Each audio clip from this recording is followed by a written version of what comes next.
When you're a kid and you're unseen, you notice when people look the other way. Yeah. I don't know if you had this experience, like, you see adults seeing what is happening, and you see them kind of maybe not want their kids to play with you or, that kinda thing, 'cause you're different. I think a lot about that in the time we're living in now because, you know, people are overwhelmed. Sometimes they look the other way because they just don't know what to do, Mhm.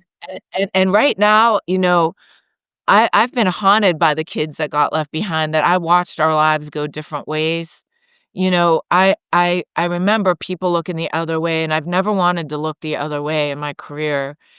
But the thing is, I learned a couple things from that childhood. I learned that your zip code, like, just moving a little bit into a different circumstance matters so much more than your genetic code and everything I learned in med school about how well your life will go, what kinda life you will lead, and that childhood also taught me, though, about the people who didn't look the other way.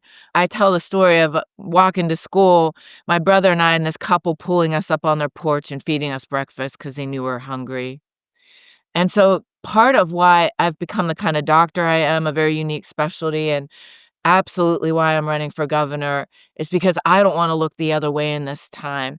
I see a lot of people everywhere I go in my state, they are overwhelmed by the hate, the vitriol, the chaos, the pitting against one another, and there is an inclination right now, especially amongst Dems, to kinda, like there's a survival instinct that's like, Yeah. "Just protect myself," "Huddle down." You I saw it in COVID, I saw government workers that I thought would be the ones to lead, like, kinda just hunker down, right?